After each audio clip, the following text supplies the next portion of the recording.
Everyone, welcome back to my channel. ఈరోజు మన వీడియోలో టాపిక్ ఏంటంటే Tollywood young and energetic hero Ram Pothineni, director Puri Jagannadh కాంబినేషన్లో వచ్చిన ఇస్మార్ట్ శంకర్ బాక్సాఫీస్ వద్ద బ్లాక్ బస్టర్ హిట్గా నిలిచింది.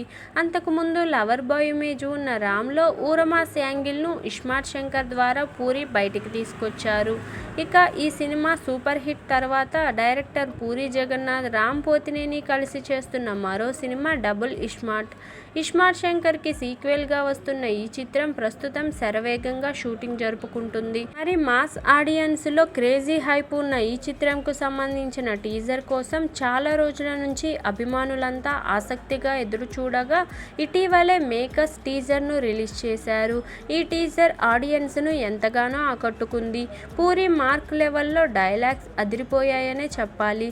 దిమాగ్ కిరికిరి అంటూ మరోసారి తన మార్క్ డైలాగ్స్తో ఎంతగానో ఆకట్టుకున్నాడు. ఇక రామ్లోని మాస్ యాంగిల్ను మరోసారి చూపించాడు పూరి. టీజర్తో అంచనాలను అమాంతం పెంచేయగా ఇప్పుడు ఈ చిత్రం బిజినెస్ కూడా మొదలైంది.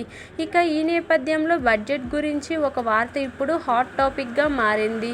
ఈ సినిమా కన్నా ముందు పూరి జగన్నాథ్, రామ్లు ఇద్దరికీ కూడా ఫ్లాప్స్ రావడంతో ఆ ఇంపాక్ట్ డబుల్ ఇస్మార్ట్పై పడుతుంది అనుకున్నారు. కానీ అందుకు విరుద్ధంగా ఈసారి కూడా పూరి భారీ బడ్జెట్తో ఈ సీక్వెల్ను తెరకెక్కిస్తున్నట్లు తెలుస్తుంది. మొత్తంగా 65 నుండి 70 కోట్ల బడ్జెట్తో ఈ సినిమాను నిర్మిస్తున్నారని టాక్ వినిపిస్తుంది. స్టార్ కాస్ట్ రెమ్యునరేషన్లకే ఎక్కువ అమౌంట్ వెళ్ళిందని సమాచారం. అయితే నాన్ థియేట్రికల్ బిజినెస్ మంచి రేటుకు అమ్మారని, అందుకే ఏం ప్రాబ్లం లేదు అని అంటున్నారు. ఏది ఏమైనా రిస్క్తో కూడిన బడ్జెట్నే మళ్ళీ పూరి జగన్నాథ్ పెట్టినట్లు తెలుస్తుంది. హిట్ టాక్ వస్తే పర్వాలేదు, కానీ ఫ్లాప్ టాక్ వస్తే ఇంత బడ్జెట్ను వెనక్కి తేవడం కష్టమే అని చెప్పాలి. డబుల్ ఇస్మార్ట్ సినిమాతో హిట్ కొట్టాలని పూరి జగన్నాథ్, అటు రామ్ కూడా కసిగా ఎదురు చూస్తున్నారు.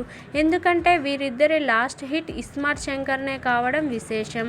రామ్ చివరిగా స్కంద సినిమాతో ఆడియన్స్ను పలకరించి ఫ్లాప్ అందుకుంటే, పూరి జగన్నాథ్ విజయ్ దేవరకొండతో తీసిన లైగర్ సినిమా ఆడియన్స్ను ఏమాత్రం ఆకట్టుకోలేకపోయింది. దీంతో ఇప్పుడు ఈ ఇద్దరికి హిట్ పడాల్సిందే. మరి ఈ ఇద్దరు కూడా ఈ సీక్వెల్తో ఎలాంటి హిట్ అందుకుంటారో వేచి చూడాల్సిందే. కాగా ఈ సినిమాలో సంజయ్ దత్ విలన్గా నటిస్తుండగా పూరి కనెక్ట్స్ బ్యానర్పై హీరోయిన్ చార్మి, పూరి జగన్నాథ్ కలిసి ఈ సినిమాను సంయుక్తంగా నిర్మిస్తున్నారు. మణిశర్మ ఈ సినిమాకి సంగీతాన్ని అందిస్తున్నారు. తెలుగు, తమిళ్, కన్నడ, మలయాళ, హిందీ భాషల్లో ఈ సినిమా గ్రాండ్గా రిలీజ్ కాబోతుంది. మరి ఇదండి ఈరోజు టాపిక్. ఈ వీడియో కనుక మీకు నచ్చినట్లయితే లైక్ చేయండి, షేర్ చేయండి. మరిన్ని ఇలాంటి ఇంట్రెస్టింగ్ వీడియోల కోసం నా ఛానల్ను తప్పకుండా సబ్స్క్రైబ్ చేసుకోండి.